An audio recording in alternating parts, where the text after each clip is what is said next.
Habakuk 2:20. Habakuk 2:20.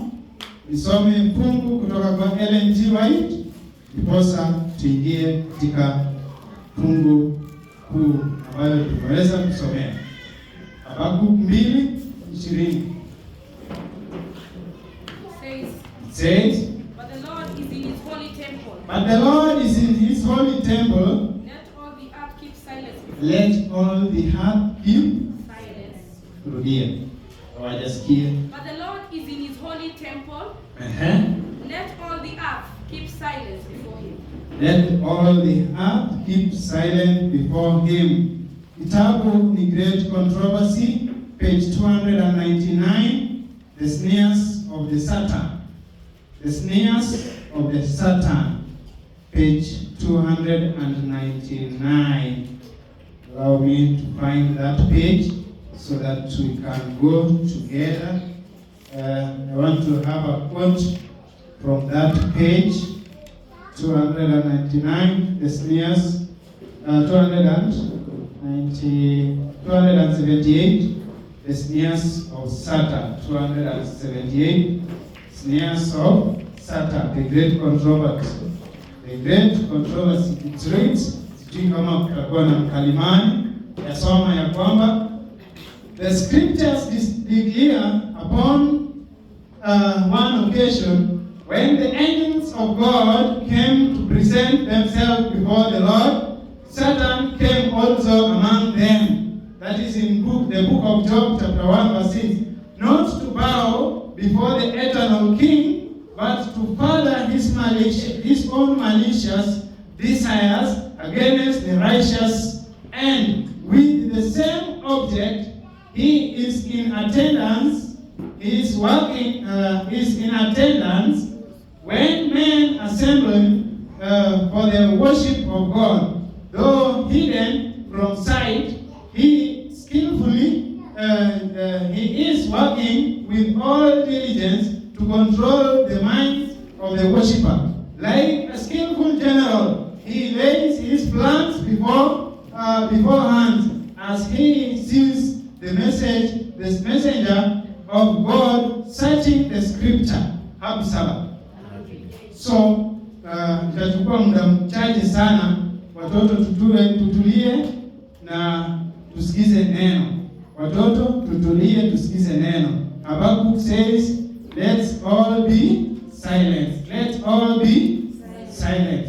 Nikiangalia muda umeyoyoma kulingana na program. Leo ni school Sabbath, but kulingana na program inafaa tuwe tuna disperse twende nyumbani.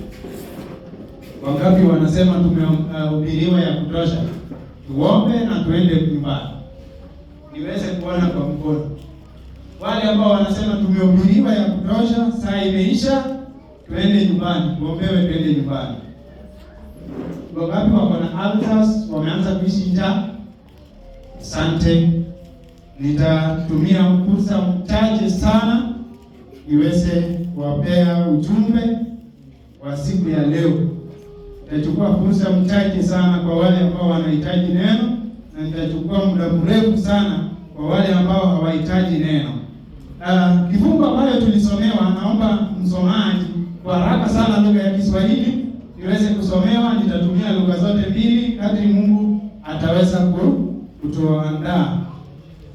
kutuongoza. Kitabu tuliosomewa Hebrews chapter 12 verse 1 and 2, mtumishi kwa sababu ya muda inasema basi na sisi pia kwa kuwa tunazungukwa na wingu la kuwa na mashahidi namna hii, na tuweke kando kila mzigo mzito na dhambi ile ituzingayo kwa upesi, na tupige mbio kwa saburi katika yale mashindano yaliyowekwa mbele yenu, tukimtazamia Yesu mwenye kuanzisha na mwenye kutimiza imani yetu, ambaye kwa ajili ya furaha iliyowekwa mbele yake aliustahili msalaba na kuidharau aibu, naye ameketi mkono wa kuume wa kiti cha enzi cha Mungu. Amina. Therefore, since we are surrounded by so great clouds of witness, let us also lay aside every weight and sin which clings so closely, and let us run with endurance the race that is set before us. The topic for those who are writing is finishing strong. Finishing strong. Mara nyingi tunapoenda safari, kuna vitu ambayo tunazingatia ili tukamilishe mwendo, ili tufike mahali tunaelekea, ili tufike salama.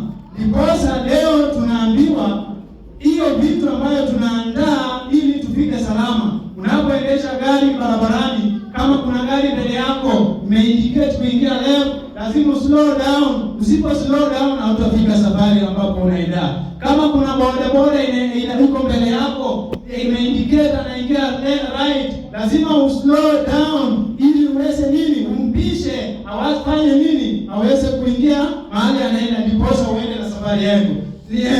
Niruhusu nisome hili ambayo ni Gary Liam Blair anaandika hii. Nina quote: "You will be judged by your research and how and you will bring things to an end. How well you bring things to completion." Mara nyingi tunapokimbia tunakimbia mwendo, lakini taji tunapata baada ya kukamilisha safari. Taji hatupewi baada mahali ambapo tunaanza mwendo. Taji tunapewa wakati tunamaliza mwendo. When we finish the race, we are crowned the champions. That is why we are now here. We are running a race in our faith. We are in a journey of our faith today. And how we bring things to an end, we shall be judged how you come together. Not how long you stay in church. Not how long you preach, not how long you sing, but how long you finish your race of faith. That brings to me that in life there is 4 scenarios that we have to pass through. Kuna wale ambao wanaanza vibaya na wanamaliza vizuri. Kuna wale ambao walianza vizuri wakamaliza mwendo vibaya. Kuna wale ambao walianza vizuri wakamaliza vizuri. Kuna wale ambao walianza vibaya wakamaliza vizuri. Today my prayer is that you finish well and you finish strong. Kitabu cha Mwanzo, from the book of Genesis to Revelation, speak to us some of men who fall or who came up strong. And ni wasaidi ambao tunasoma kuanzia kitabu cha Mwanzo hadi kitabu cha Ufunuo. There are those who begin well and they finish well. There are those who begin in a wrong direction and they finish well. Well, kuna wale ambao walianza vizuri wakamaliza vizuri. Niruhusu nisizungumzie mtu hapa, lakini nizungumzie mtu mmoja katika kitabu cha Wafalme wa Kwanza 13. Hata wewe kwa sasa unajua yule ambaye alianza mwendo vibaya akamaliza vizuri. Hata maishani mwako you have a testimony how you begin the race and how you end the race. Wako jirani yako unafahamu yule ambaye alianza mwendo vibaya na akamaliza vizuri. Na uko na ushuhuda huo. Waweza kusoma katika kitabu cha Wafalme wa Kwanza, mstari wake ni wa 13 kuanzia mstari wake wa kwanza. First Kings chapter 13 verse 1, tutaenda polepole. Inasema, natazama akatoka mtu wa Mungu Betheli, katika akatokea mtu nani? Wa Mungu. Si mtu hivi. Akatokea mtu wa Mungu. Huyu mtu wa Mungu alienda wapi? Alienda Betheli. Kufanya nini? Soma. Akatoka mtu wa Mungu katika Yuda kwa neno la Bwana. Akafika Betheli.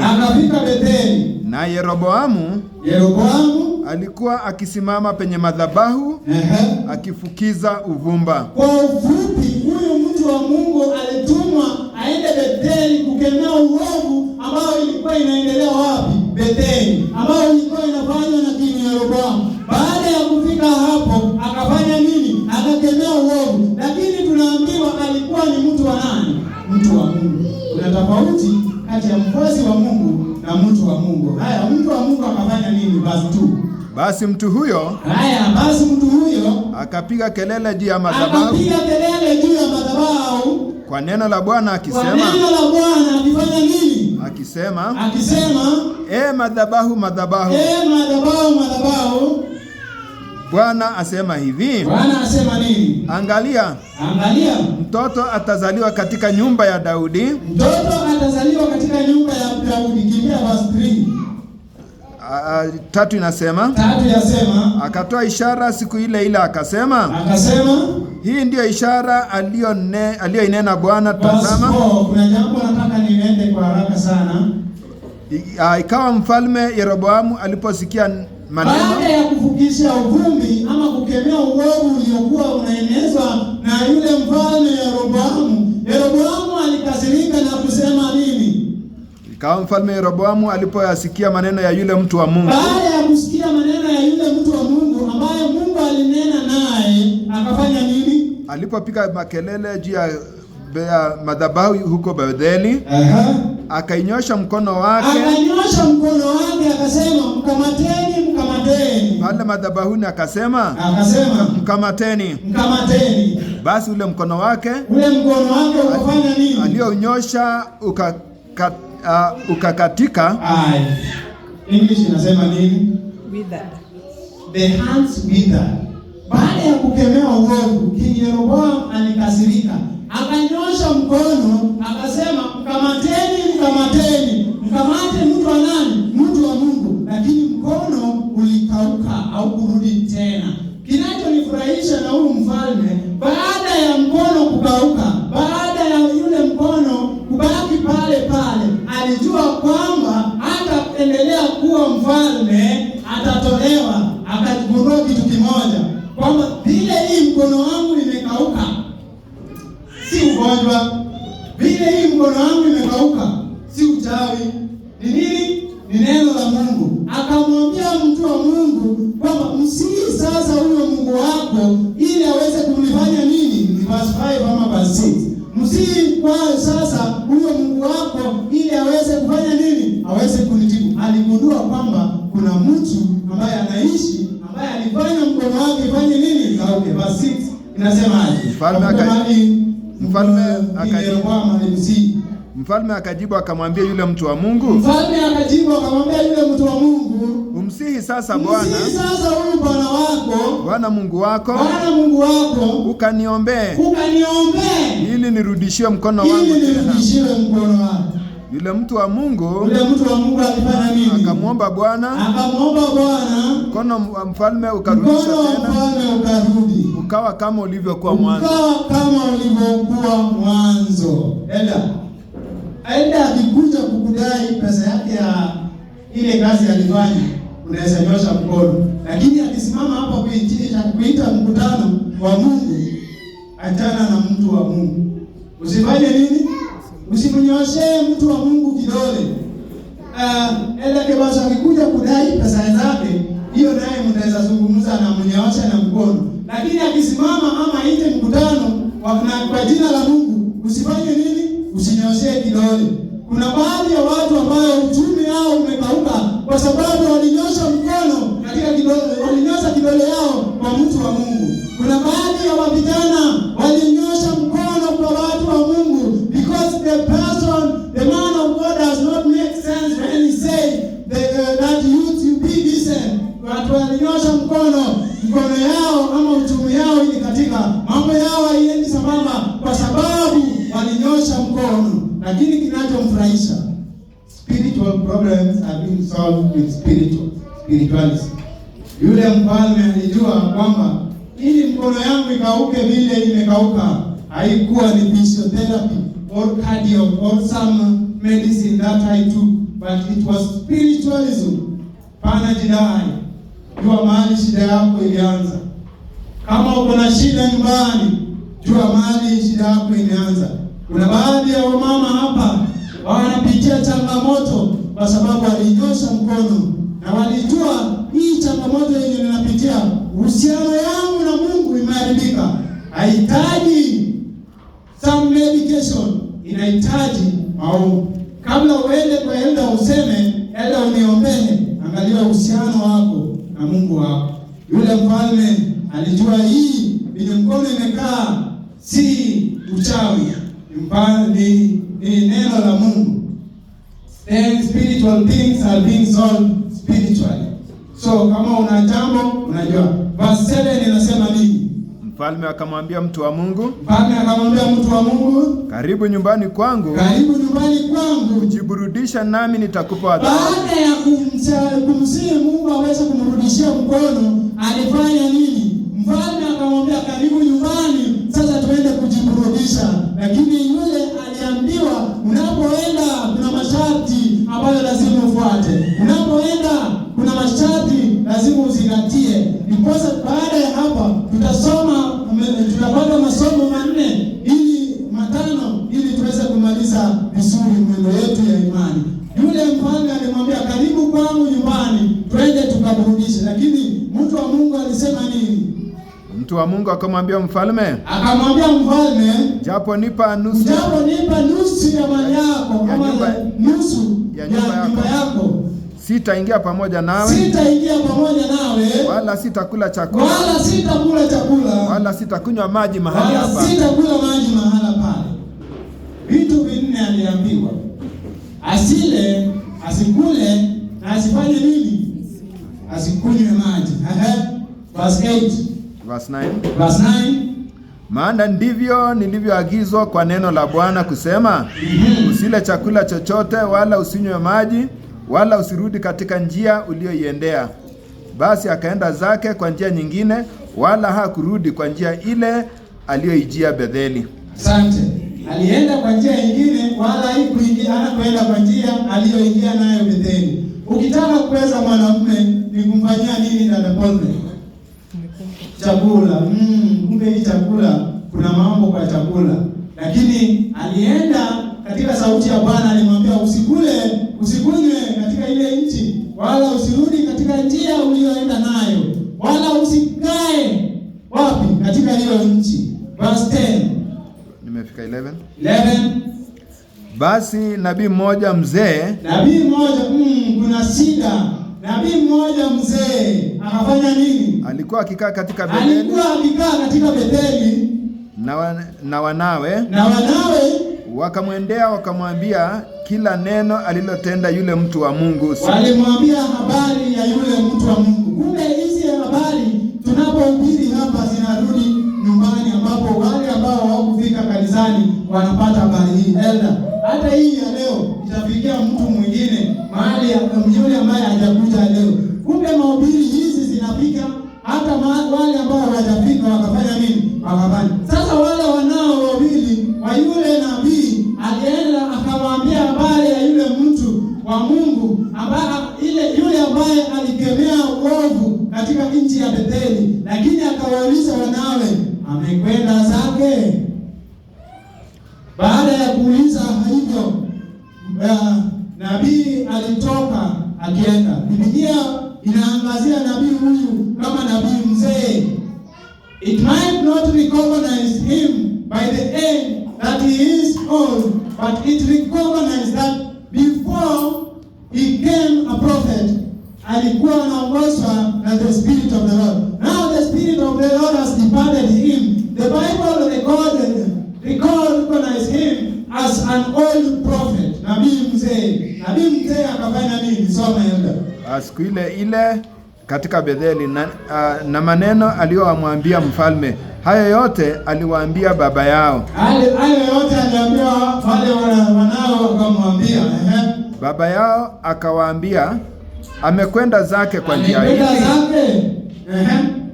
Kwa maana wanawe walikuwa wameona njia ile aliyoiendea yule mtu wa Mungu alivyotoka katika Yuda. Akamwambia wanawe, nitandikieni punda.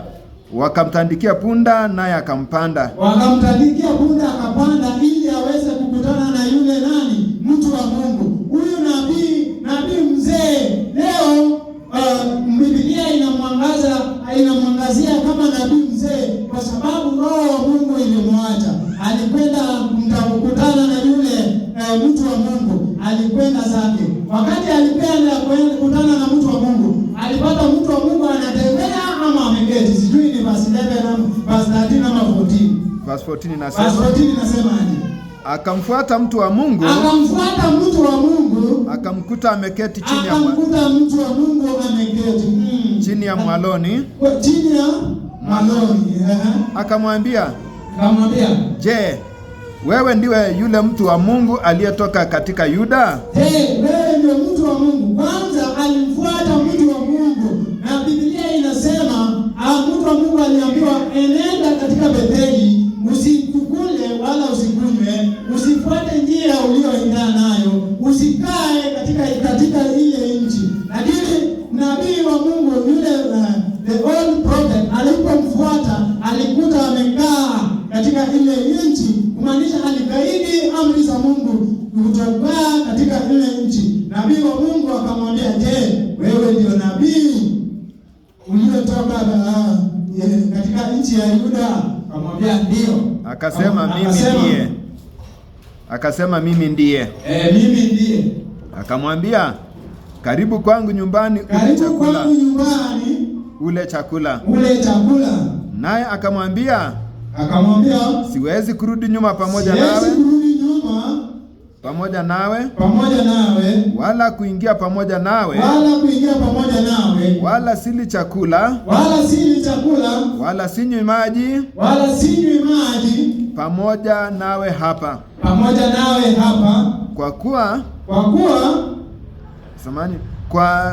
Kwani nimeambiwa kwa neno la Bwana. Aliagizwa kwa neno la Bwana. Usile chakula, wala usinywe maji huko, wala usirudi kwa njia uliyoingia nayo.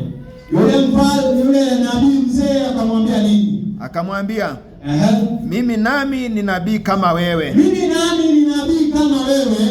Nilipoambiwa usile usikunywe katika hii nchi, Mungu aliniambia kwamba huyo kijana mtu wa Mungu tabia yake kutokula ovyo ama kutokula atakufa. Kaniambia nenda na mimi twende tukule. Mungu alininong'onezea. Alimwambia ukweli ama alimwambia urongo?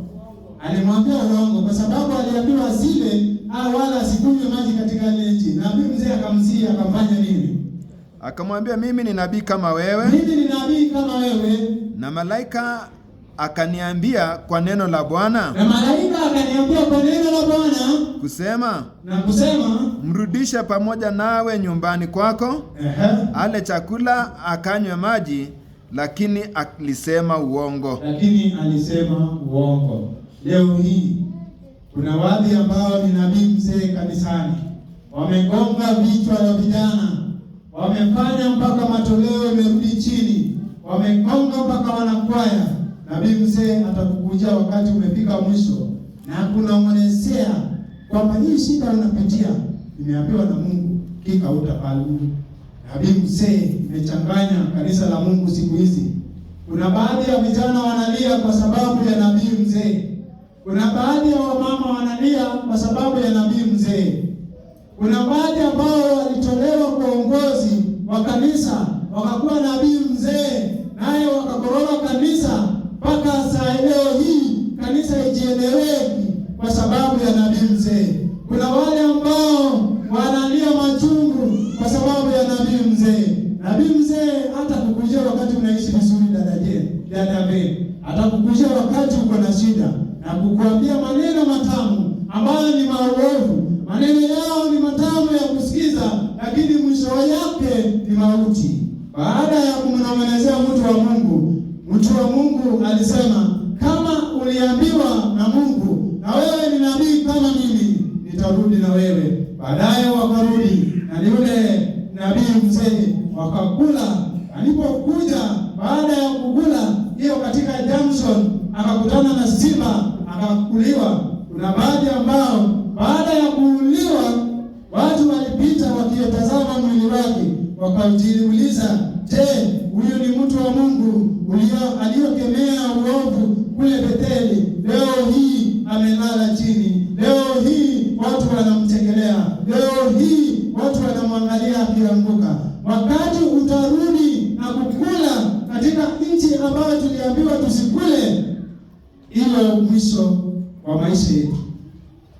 Tumebarikiwa namna tofauti. Tumebarikiwa na tunda la upendo.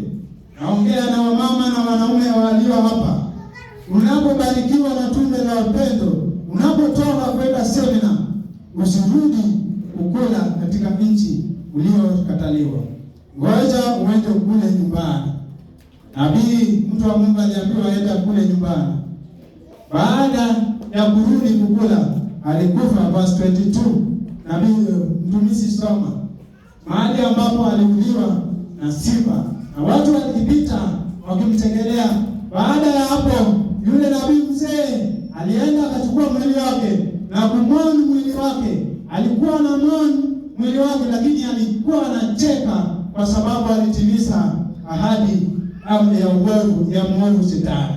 Verse 22 inasema akamlilia yule mtu wa Mungu, aliyetoka Yuda akisema, Bwana asema hivi, kwa sababu umeasi kauli ya Bwana, wala hukushika amri ya Mungu aliyokuamuru Bwana Mungu wako, bali umerudi ukala chakula, ukanywa maji hapa alipokuambia usile chakula, wala usinywe maji, maiti yako haitaliingia kaburi ya baba zako. Leo hii utakaporudi na kukula katika ile nchi uliyokataliwa, ndio itakuwa mwisho wa maisha yako.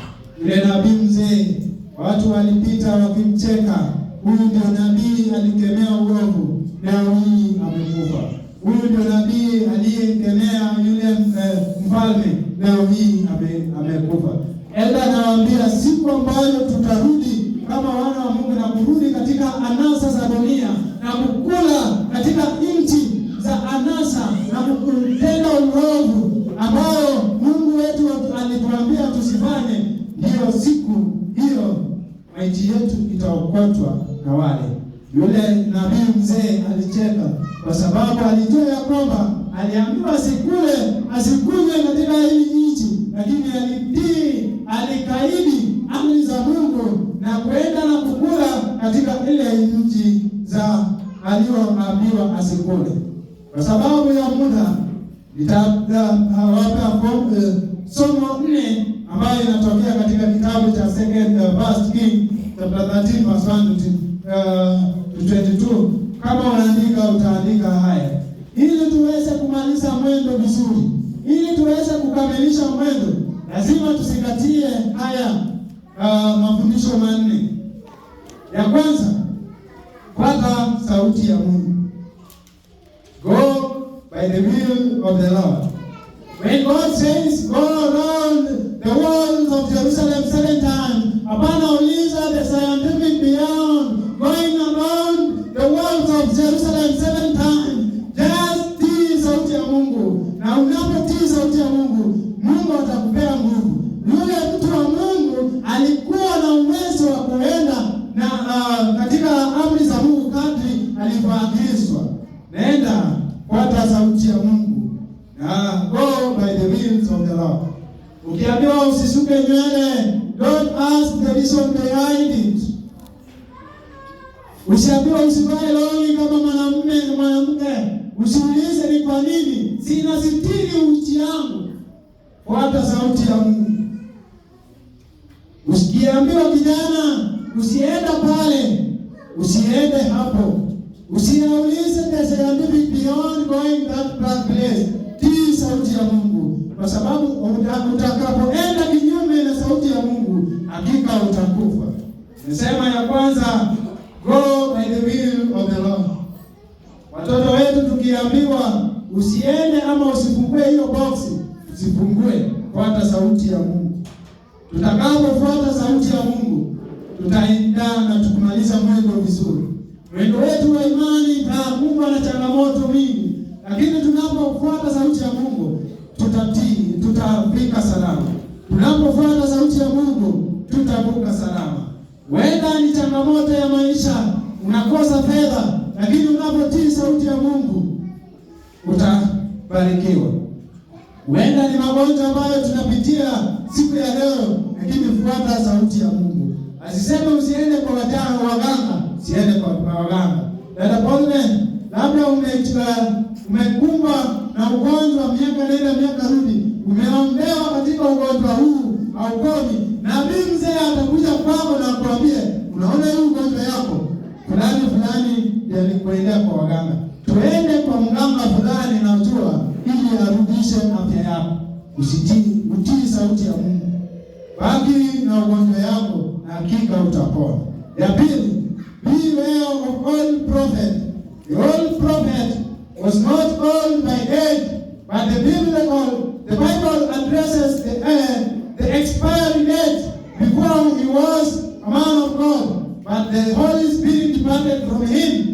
And all prophets are dangerous to our church today. All prophets are dangerous in our lives. He will come to you when you are at the verge of giving up and giving you some hope. But their hopes are dangerous. Their hopes are leading to death. Their hopes ni mauti.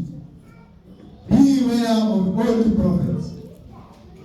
Leo hii jinsi nilivyosema, nabii mzee amekoroga kanisa la Mungu.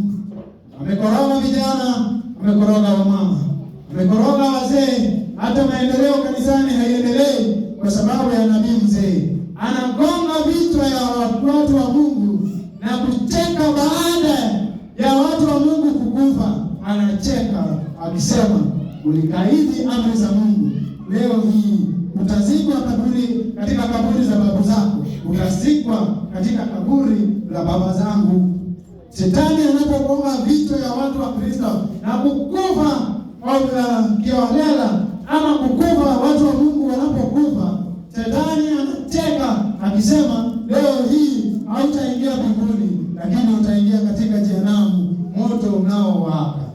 Beware of old prophet. Jambo la tatu, stop sitting in the enemy's shade. Man of God was told not to sit in the shade of the land, but he decided to sit in the shade.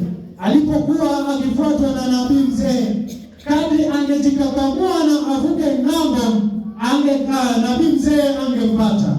Angekakamua aendelea hata kama ni utovu, angepatwa na nabii mzee.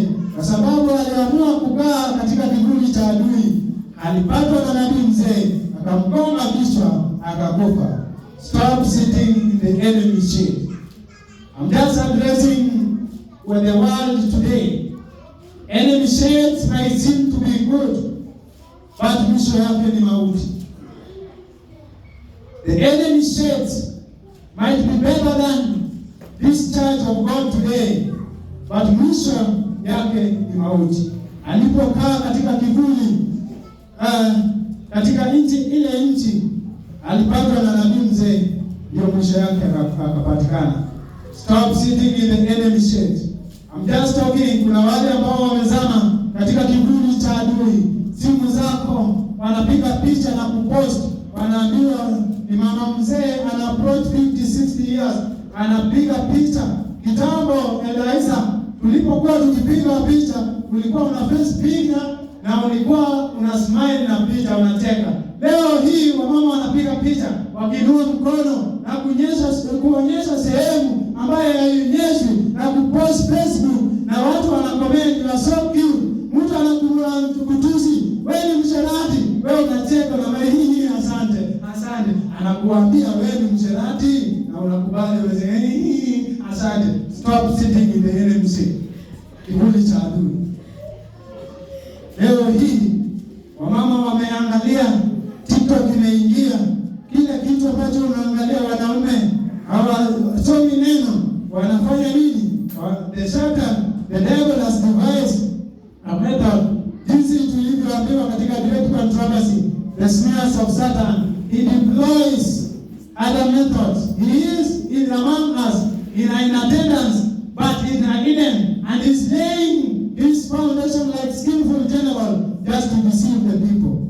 Leo hii ina habari, kuna wale ambao huwezi kufungua simu yao. Mama ya watoto hawezi hata simu yake na kufungua. I thank God, mimi simu yangu ni wazi, japokuwa iko na password. Hata mtoto wangu mdogo anafahamu password, anaingia na kutazama kila kitu.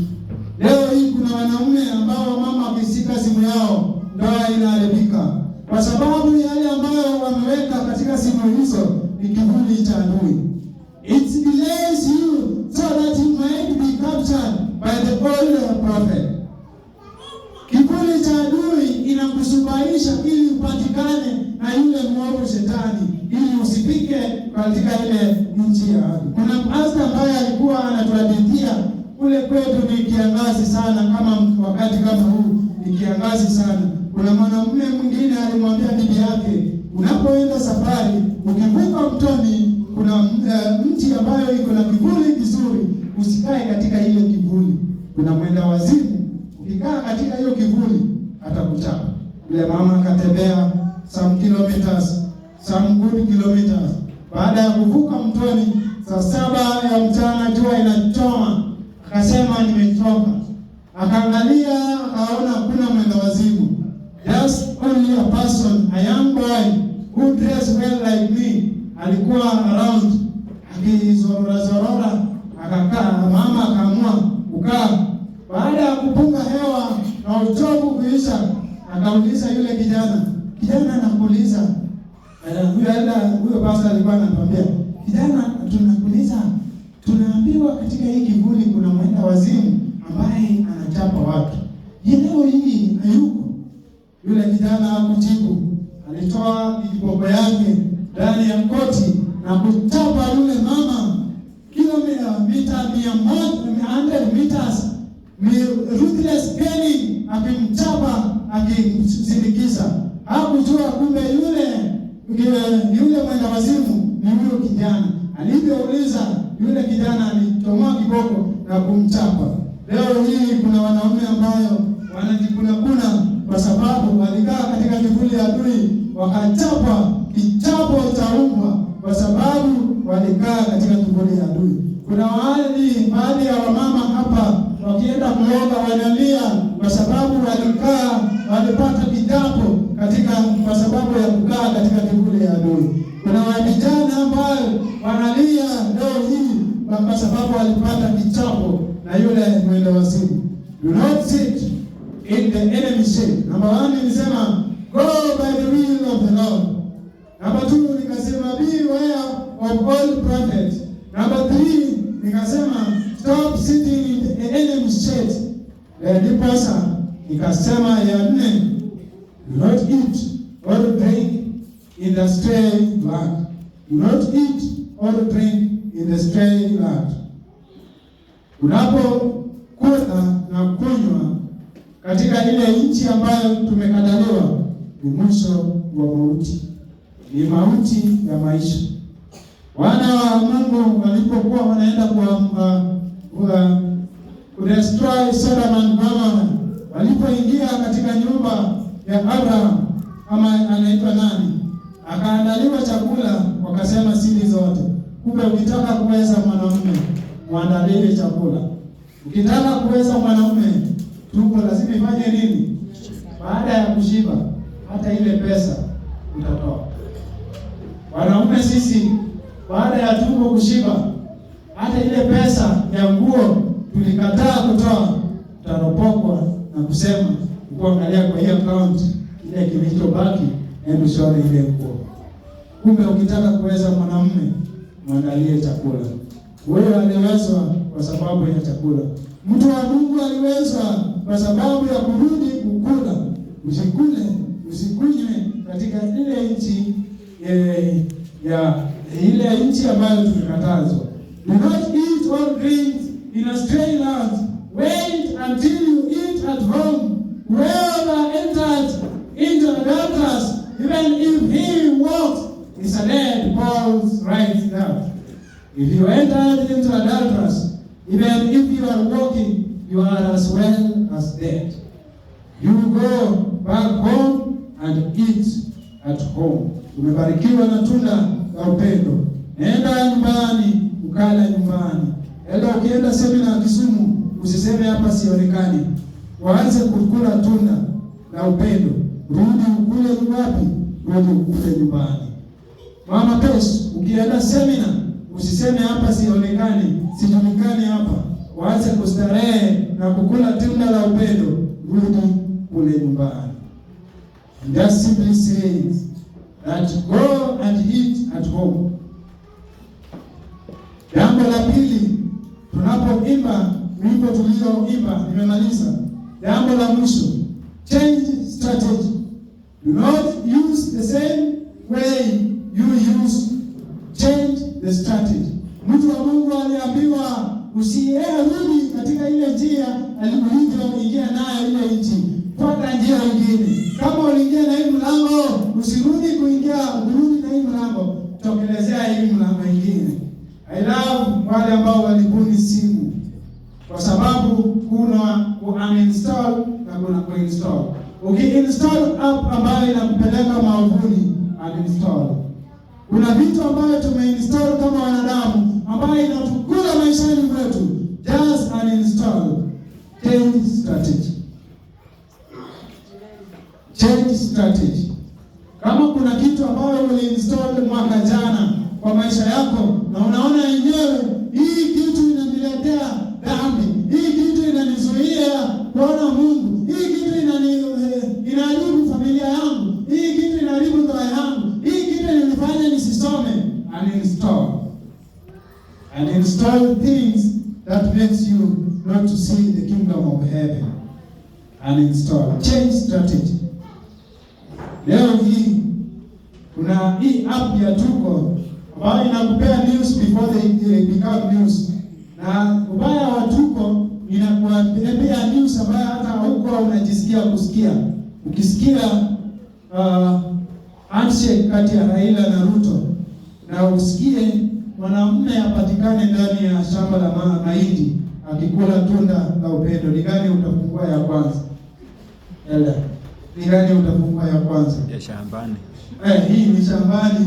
Hii ni nini walikuwa wanafanya shambani katika shamba la mahindi? Hautafungua ile ya handshake. Alafu inakwambia the hottest woman in the country. Unasikia hii ni hottest gani? Hii huyu mwanamke ni hottest gani? And install apps which destroy life. Change strategy. Kama uliingia na hii njia mwaka ujana, toka na hii njia. Usiende katika ile njia ulivyoenda. Jambo la mwisho, pray without ceasing. Mtu wa Mungu aliambiwa aombe, lakini aliporudi kukula akasahau kuomba, iposa mwisho wa mauti yake. Tusimame na wimbo nambari 158. Nimemaliza. 158 3:39. Mwandishi wa wimbo huu anatukumbusha ya kwamba tufanye nini? Verse 2. I asked the warriors on the field. This was so inspiring song. With courage, all the swords I will. The battle is not long. The wind weep no more, but well endure the conflict till the work is done. Endure the conflict till the work is done. Nikamulisha shujaa moja, kanitia moyo, shikilia mapigano. We are in the battle, as we journey in the journey of faith. We have to battle some battle, and we are asked to hold fast and be courageous and face the battle. Verse 3. I ask again, the earth, sea and sun. Wewe unapokumbwa na changamoto unauliza nini? Huyu jamaa anaitwa Annie R. Smith akauliza nchi na bahari na jua sings with one voice to make reply. Time's wasting sands are nearly run. Eternity is near. Then we no more. Today, eternity is near. We more. The battles and our journey of faith will not be smooth. Paul faces a lot of challenges. In 2 Corinthians, in 1 Corinthians chapter 11, Paul gives his CV and says that my Hebrews 40 times they killed me. The ship I was in came to destruction. I may not know your problem, but today hold fast. Unapotaka kumaliza mwendo vizuri, angazia zale ambayo fungu 4 ambayo niliweza kusema, ndiposa tumalize mwendo vizuri. Fuata sauti ya Mungu. Ujiadhari na nabii mzee. Usikae katika kivuli cha adui. Usikule wala kunywa katika nchi ya utumwa. Alafu badilisha njia. Choristers. Mwendo gani nyumbani? Tuko pamoja watu hit. Mwendo gani nyumbani? Mlizi ya kanijibu. Usiku sasa waisha mateo karibu. Usiuzunike tena, bali uleme mwendo hata ushike ufalme ule mwangani juu.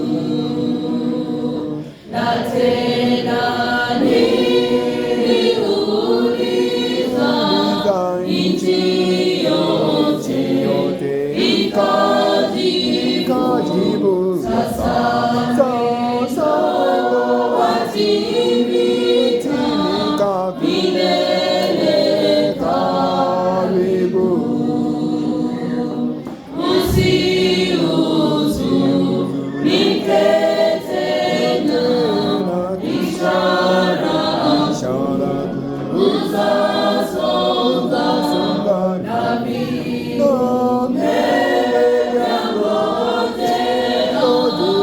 sauti ya Bwana. Nikamuuliza shujaa, ndivyo kanitia moyo, shika mapigano, kitambo yaisha. Usiuzunike tena, kazi ifanywe kwa moyo. Tumeahidi watu tuishaposhinda. Sio mbali na nyumbani, fika haraka njiani, natupoza nalo navuta machozi.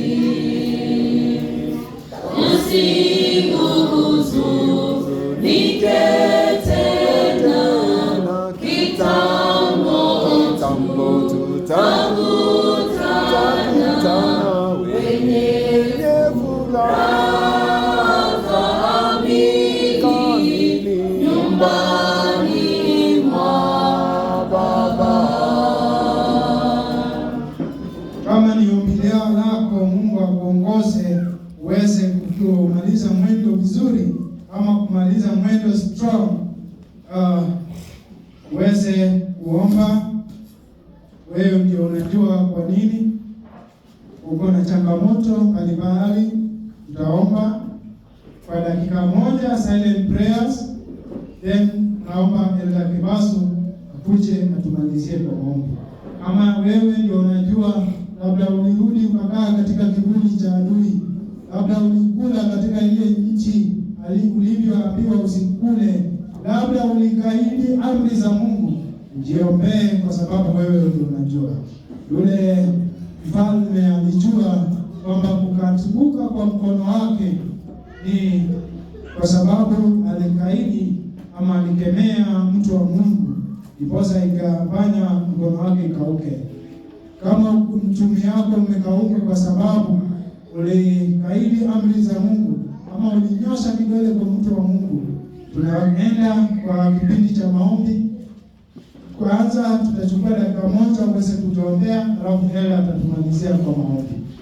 Ella, njoo hapa mbele, dakika moja silence, na uombe Mungu akuonemeze uende katika ile fungu 4 ambayo mafundisho 4 ambayo nimewapea.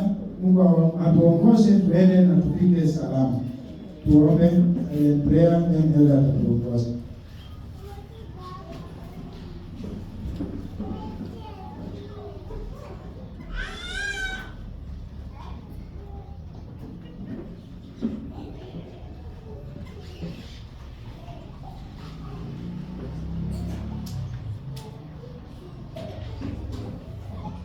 Baba mtakatifu, tunakushukuru kwa sababu ya sabato ya leo pekee, kwa sabato ya Sabbath School. Baba, wewe umezungumza nami kwa njia ya pekee. Tunaona unyonge wetu na udhaifu wetu katika maisha yetu, na kwa hakika umesema ya kwamba tuweze kubadilisha katika njia zile ambazo tumekuwa tukienenda. Ujumbe huu umekuja katika wakati ambao umefaa, ili tunapoanza mwaka huu tuweze kuenenda katika njia zako. Ni zaidi ya kwamba mfalme tulishofanya hapo mara ya pili, na tunaona jinsi tunavyoendea hastahili mfalme. Tushike mkono katika safari hii, ijapokuwa tunakumbana na dhoruba na changamoto nyingi katika safari hii. Baba, tuombe usamehe na utubebee mizigo yetu. Ni wengi ambao wako na mahitaji mbalimbali katika kanisa hili, na wale ambao ni wagonjwa, Baba, tuwakabidhi mikononi mwako mchana huu. Unapozuru watu wako katika siku ya leo ambao ni takatifu, tuomba Baba uweze kutembea pamoja nasi, na unyoshe mkono wako wa uponyaji, ili Baba uweze kutuneemisha na kutuponya katika njia zetu. Tuweka watoto wetu mikononi mwako, wakiwa shuleni, wengine wakiwa hapa. Mfalme, unapobariki familia, ukumbuke familia hii ya kike imeishi. Mfalme, endelea pamoja nasi siku hii takatifu tunapokaa miguuni pako. Baba, uweze kutembea pamoja nasi. Ijapokuwa tuko wanyonge, wadhaifu, tuomba msamaha na unyoshe mkono wako wa rehema siku ya leo. Tunapoachana masaa haya Baba, tuombe uwe pamoja nasi na mapenzi yako itendeke katika maisha yetu, ili tumikia katika shamba lako, na ni katika jina tukufu la Yesu Kristo tumeomba na kuamini. Amen. Saa 8 tutakuwa na discussion